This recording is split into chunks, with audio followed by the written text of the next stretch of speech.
নাজমুল হাসান সাইম, জুলাই আন্দোলনের আহত যোদ্ধা।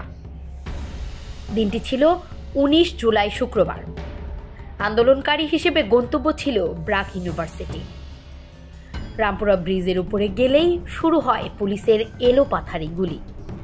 একটি গুলি সাইমের ডান পায়ের এক পাশ থেকে আরেক পাশ দিয়ে বের হয়ে যায়, অপর গুলিটি বাম পা ছুঁয়ে বের হয়ে যায়।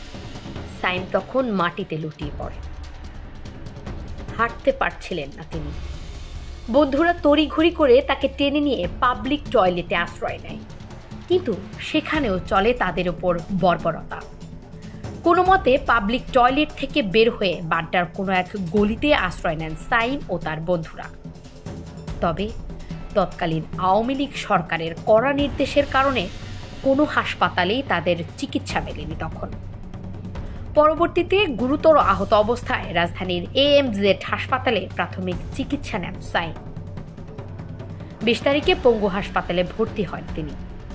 ওইখানে অবস্থান না করতে পারার কারণে পরবর্তীতে বাসায় চলে যান সাইম। তবে স্থানীয় আওয়ামী লীগ নেতাকর্মীদের চাপে সাইমের বাড়িওয়ালা তাকে বাসা থেকে বের করে দিতে বাধ্য হয়। দিনটা 29 জুলাই। সাইমকে বাঁচাতে তার বন্ধু এবং ফুপিরা অবরুদ্ধ কারফিউ অবস্থায় তাকে চট্টগ্রামে নিয়ে যায়।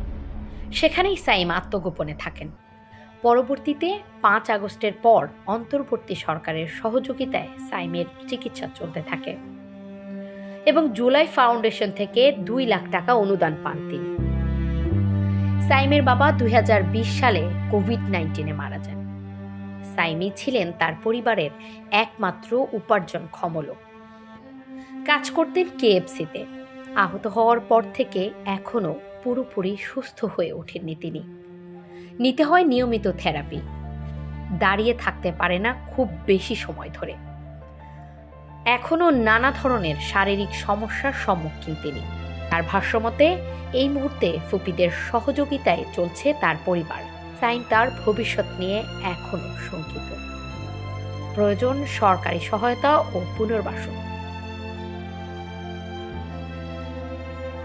এমন হাজারো শহীদ এবং আহত যোদ্ধাদের সাহসিকতা ও ত্যাগের কারণে পেয়েছিলাম 36 জুলাইয়ের কাঙ্ক্ষিত স্বাধীনতা। সত্যিই তাদের কাছে কৃতজ্ঞ আমরা।